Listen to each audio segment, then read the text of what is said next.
हमारे यहाँ पर इंग्लिश को एक लैंग्वेज नहीं बल्कि एक स्किल की तरह लिया जाता है, जो कि काफ़ी इम्पोर्टेंट आज के समय में खास करके काफ़ी इम्पोर्टेंट मानी जाती है। इंग्लिश आपको हर तरह से मदद करती है। आपको गवर्नमेंट जॉब करनी है, आपको सेंट्रल में जाना है, या फिर आपको कोई इंटरव्यू के लिए तैयारी करनी है, इंटरव्यू में भी खास आप बहुत अच्छे से इंप्रेशन जमा सकते हैं। सोशली भी आपको बहुत ज़्यादा मदद करती है इंग्लिश, जैसे कि आप कहीं जाते हैं और अगर आप इंग्लिश में बात करते हैं तो आपको बहुत ज़्यादा एजुकेटेड माना जाता है, जबकि है ऐसा कुछ भी नहीं। इंग्लिश सिर्फ एक लैंग्वेज है जो कि काफ़ी आसानी से सीखी जा सकती है। अभी हम शुरू कर रहे हैं 4 से 5 वीडियो की एक सिंपल बेसिक वीडियो सीरीज़, जिसमें कि बिल्कुल शून्य से शुरू हम लोग करने वाले हैं, बिल्कुल स्टार्टिंग से शुरू करने वाले हैं, जो कि आपको बहुत ज़्यादा मदद करेगी कॉन्सेप्ट्स को समझने में। ओके, तो आज का जो अब वीडियो है ये बिल्कुल बेसिक जानकारी के लिए है कि किस प्रकार से सेंटेंस बनाए जाते हैं, क्या क्या चीज़ें इंपॉर्टेंट है, आप कहाँ से शुरुआत कर सकते हैं सीखने की। ओके, तो आप हमारे साथ शुरू कीजिए। ये 4 से 5 वीडियो आपको बहुत ज़्यादा बेनिफिट देंगे, उसके बाद आप खुद से भी चीज़ें कर सकते हैं। ओके, इस सीरीज़ में आप सीखेंगे कि किस प्रकार से सेंटेंस फॉर्म किया जाता है, किस टाइप से रूल्स का यूज़ किया जाता है, क्या क्या बेसिक चीज़ें हैं जो आपको ध्यान रखनी पड़ती है। ओके, तो चलिए शुरू करते हैं। सबसे पहले तो बेसिक्स होता क्या है, या बेसिक में क्या क्या चीज़ें हम लोग स्टार्ट करें या कहाँ से शुरू करें, ये सबसे ज़्यादा ज़रूरी है। क्योंकि शुरुआत में क्या, हम जैसे बहुत सारे वीडियोस यूट्यूब पे अवेलेबल हैं, या बहुत सारे रील्स हम लोग आजकल देखते हैं, उनमें बीच बीच में से आप चीज़ें सीख सकते हैं। लेकिन स्टार्टिंग कहाँ से करनी है, देखिए कोई भी लैंग्वेज हो, यहाँ पर खास करके चलिए इंग्लिश की ही बात करते हैं। तो इंग्लिश में क्या है कि सबसे ज़्यादा इम्पोर्टेंट कोई चीज़ होती है ना, तो वो होती है वर्ब। जो आपकी क्रिया है, जो भी आप काम करेंगे, वो वर्ब सबसे ज़्यादा इंपॉर्टेंट होती है। ठीक है, तो इस वाले पार्ट में स्टार्टिंग में हम लोग वर्ब और उनके क्या क्या रूप होते हैं, कितने उनके फॉर्म्स होते हैं, उसकी जानकारी देखते हैं। उसके बाद किस तरह से उन्हें यूज़ कर सकते हैं आप सेंटेंसेस में, या कैसे आप उनके सेंटेंस फॉर्म करेंगे, कहाँ पर वर्ब को रखा जाता है, क्या सब्जेक्ट होता है, क्या ऑब्जेक्ट होता है, और सिर्फ वर्ब की मदद से आप कैसे बहुत अच्छे से सेंटेंस बोल सकते हैं, या बहुत ही लंबी एक तरह से इंग्लिश बोल सकते हैं। तो आज की इस वीडियो में हम लोग जानेंगे वर्ब के बारे में, कि वर्ब क्या होती है, इसे कैसे यूज़ किया जाता है, सेंटेंस में कहाँ पर रखना होता है। इसके लिए आपको ज़रूरत है कि कुछ वर्ब्स जो कि डेली यूज़ में लगभग आती है, उनकी आपको नॉलेज हो, या उनका आपको पता है कि किस चीज़ को क्या बोला जाता है, किस क्रिया को क्या बोलते हैं, और उनकी फॉर्म्स क्या है, मतलब उनकी सेकेंड फॉर्म, थर्ड फॉर्म, ये क्या होती है। सबसे बेसिक चीज़ ये सीख लीजिए। कम से कम आप 25 से 30 वर्ब्स कर लीजिए और वहाँ से हम शुरुआत कर सकते हैं। ठीक है, तो आज मैं आपको कुछ वर्ब्स बता रहा हूँ और उन वर्ब्स की फॉर्म्स भी बता रहा हूँ साथ में, तो आप साथ में लिख सकते हैं। आप यहाँ से शुरू कीजिए, यकीन मानिए 4 से 5 दिनों में कितना इम्प्रूवमेंट आपके अंदर आ सकता है।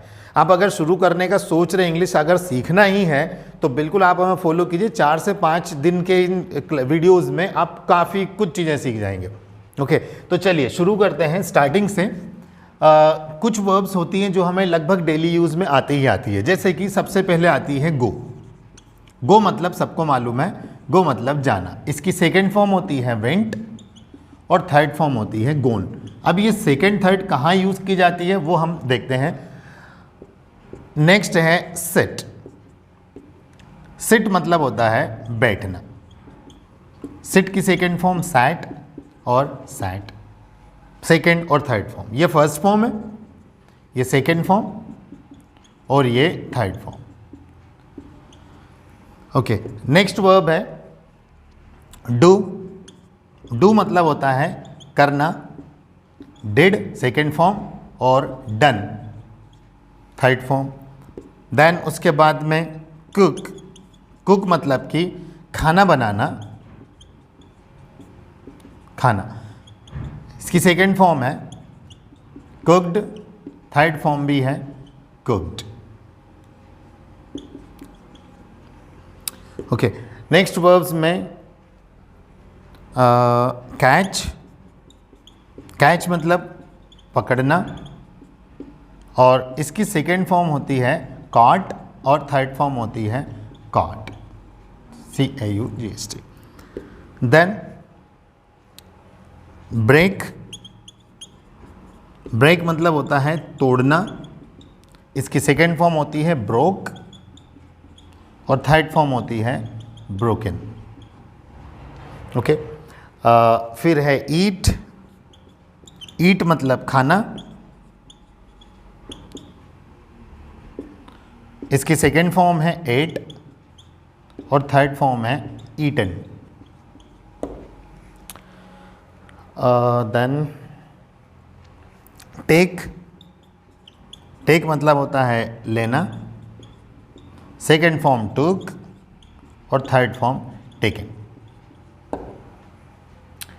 ये कुछ बेसिक वर्ब्स हैं जो आपके प्रैक्टिस के लिए हम अभी कैसे आपको सेंटेंस फॉर्म करना है उसके लिए लिखी गई है।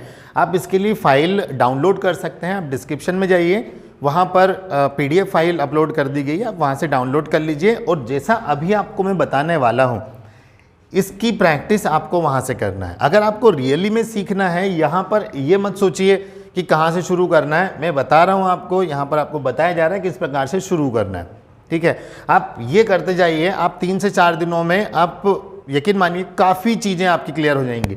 बस ये देखिए कि कैसे वर्ब का यूज़ करना है, क्योंकि सबसे इंपॉर्टेंट सेंटेंस में वर्ब ही होती है। याद रखिएगा एक बात, बिना वर्ब के कभी भी हम सेंटेंसेस नहीं बना सकते।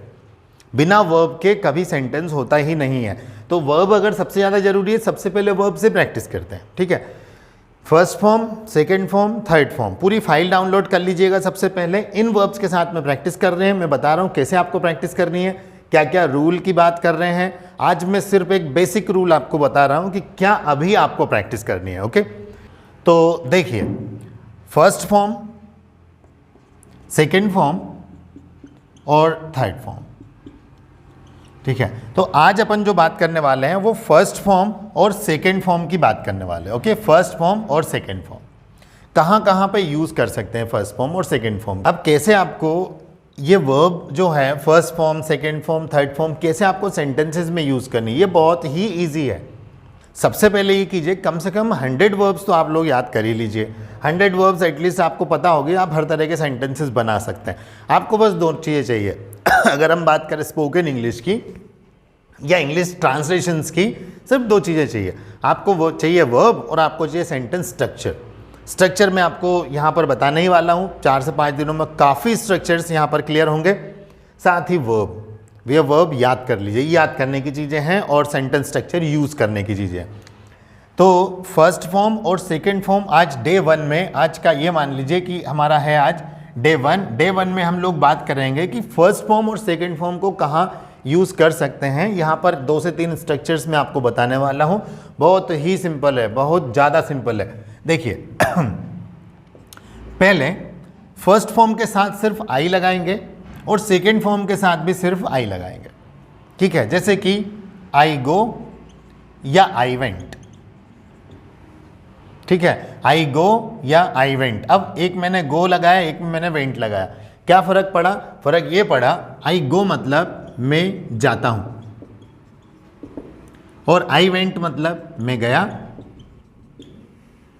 एक हो गई प्रेजेंट, एक हो गई पास्ट। वास्तव में ये जो वर्ब्स हैं फर्स्ट फॉर्म, ये प्रेजेंट फॉर्म है,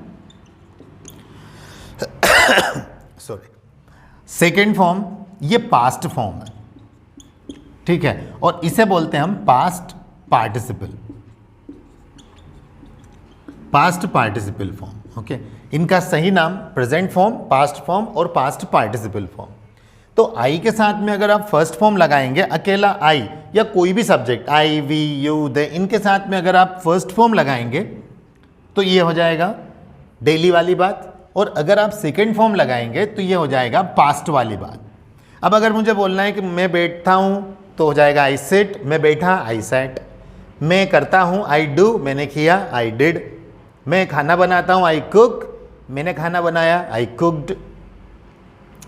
मैं बॉल पकड़ता हूँ आई कैच अ बॉल, यहाँ हो जाएगा I caught a ball, okay. I break something, I broke something. I eat apple, I ate apple, okay. I take food या आई टेक लंच, आई टूक lunch. तो इन सब वर्ब्स में आपको प्रेजेंट और पास्ट को कैसे यूज़ करना, कितना सिंपल है। प्रेजेंट और पास्ट को कैसे यूज़ करना है, बस ये, मतलब स्टार्टिंग, ये स्टार्टिंग है। आप 4 से 5 दिनों में सारा कॉन्सेप्ट समझ जाएंगे। आपको बिल्कुल सोचने की ज़रूरत ही नहीं है कि सेंटेंस कैसे बनाए जाते हैं। आपको ये याद रखना है, इसके साथ में आई लगाना है। आई गो, मैं जाता हूँ, मैं बैठता हूँ, मैं करता हूँ, आई मैं पकाता हूँ, कुछ भी आपको बोलना है आई के साथ में लगाइए। अब पास्ट में भी आई सिर्फ लगाना है और सेकंड फॉर्म हो जाएगी, मतलब पास्ट वाली बात हो जाएगी सेकंड फॉर्म लगाएंगे तो। और एक और स्ट्रक्चर देता हूं मैं, आई के साथ में आप लगाइए विल या आई के साथ में शैल लगा सकते हैं और वर्ब की फर्स्ट फॉर्म ही लगेगी, मतलब मैं जाऊंगा। ये हो गया प्रेजेंट, ये पास्ट और ये फ्यूचर। ओके, मैं जाता हूं, मैं गया और मैं जाऊंगा। अब आपको बस ये करना है कि फर्स्ट फॉर्म, यहां फर्स्ट फॉर्म विल के साथ फर्स्ट फॉर्म, सेकेंड फॉर्म सिर्फ एक जगह यहां पे लग रही है पास्ट के लिए। तो प्रेजेंट के लिए फर्स्ट फॉर्म, पास्ट के लिए सेकेंड फॉर्म और विल के साथ में फर्स्ट फॉर्म। ये बेसिक है, इसको आपको प्रैक्टिस करनी है। तो ये बिल्कुल बेसिक डे 1 की आपकी प्रैक्टिस है, इसे आप करते जाइए। 5 डेज क्लासेस, 5 डेज में बेसिक्स आपको बताने वाला हूँ। नेक्स्ट वीडियो आपके लिए परसों अपलोड होगा। ओके, कल आपके प्रैक्टिस के लिए डे है, अभी आप प्रैक्टिस कीजिए इनकी। कल छोड़ के परसों नेक्स्ट वीडियो अपलोड हो जाएगा बेसिक के लिए कि इनमें और क्या क्या करेंगे। ओके, वर्ब को कैसे कैसे यूज़ करना है, बस आपको यही सीखना है। बिल्कुल भी सोचने, ज़्यादा दिमाग लगाने की ज़रूरत ही नहीं होती लैंग्वेज में। कैसे आप वर्ब को यूज़ करते हैं, बस दैट्स इट, इतना सही काम होता है। फर्स्ट फॉर्म आई के साथ, सेकेंड फॉर्म आई के साथ, विल के साथ वापस फर्स्ट फॉर्म। तो अब यहाँ पर कैसे यूज़ करोगे, आपको डेली वाली बात करनी है तो आप आई के साथ में फर्स्ट फॉर्म लगाते जाओ। ओके, अगर आपको कल की बात करनी है तो आई के साथ में बस सेकेंड फॉर्म लगाइए, और अगर आपको आने वाले कल की बात करनी है, अभी की बात करनी है, तो आप विल का यूज़ कीजिए। ठीक है, इसमें हो जाएगा फ्यूचर। जैसे कि मैं अपनी बात करता हूँ कि मैं रोज़ क्या करता हूँ, वर्ब का ध्यान दीजिएगा। जैसे कि I get up, I take tea, I teach, okay, I speak English, I write, I sleep. Okay, अब इन्हीं की जगह पास्ट की बात करें तो आई गॉट अप, आई टूक T, I wrote, I taught, बस सेकेंड फॉर्म और कुछ भी नहीं। मैं एक में करता हूँ और एक में मैंने किया। और अगर मुझे बोलना है कि मैं करूँगा तो बस विल लगा दीजिए, आई विल। ओके, जैसे कि I will go, I will teach, I will make some videos, I will teach the students, और I will get up, I will take food, कुछ भी आपको बोलना है आई के साथ में विल लगाइए, फ्यूचर की बात हो जाएगी। बेसिक फर्स्ट डे कर लीजिए प्लीज़। 5 दिन 5 वीडियोज़ आप अच्छे से कवर कर लेंगे, आपको ज़्यादा भटकने की ज़रूरत ही नहीं इंग्लिश के लिए। इन 5 दिनों में आपको काफ़ी कुछ चीज़ें, यहाँ पर सब कुछ फ्री है, कोई चार्जेस नहीं है। बस चार्ज आपको ये पे करना है कि आपको बस प्रैक्टिस करनी है, आपको अपना टाइम देना है। ओके, तो टाइम दीजिए प्लीज़, इनके साथ में प्रैक्टिस कीजिए और इजीली इन 5 दिनों के बेसिक प्रोग्राम में, बेसिक सीरीज़ में आप पूरी इंग्लिश को अच्छे से समझ सकते हैं कि क्या है। बाकी आप पे प्रैक्टिस पे डिपेंड करेगा। ठीक है, तो ये डे फर्स्ट था। आई होप कि आपको अच्छा लगा होगा वीडियो। अगर अच्छा लगा हो तो प्लीज़ कमेंट में ज़रूर एक बार बताइएगा कि वीडियो आपको कैसा लगा, क्योंकि ये सीरीज़ आगे बढ़ानी है, आपका अप्रिसिएशन ज़रूरी है, या फिर अगर कोई भी सुधार करने की ज़रूरत है तो वो भी आप बता सकते हैं प्लीज़। तो डिस्क्रिप्शन में जाइए, PDF डाउनलोड कीजिए, प्रैक्टिस कीजिए वर्ब के साथ में। स्ट्रक्चर आपके सामने है और सही में बताऊं तो कोई स्ट्रक्चर ही नहीं है। ओके, बिल्कुल बेसिक सी बात है। तो ज़रूर इस वीडियो को पूरा देखिएगा, पूरा देखेंगे ऑप्टिमम बेनिफिट मिलेगा प्लीज़। और नेक्स्ट वीडियो में हम बात करेंगे इन स्ट्रक्चर को आगे कैसे मॉडिफाई एक सेंटेंस को कर सकते हैं। Thank you.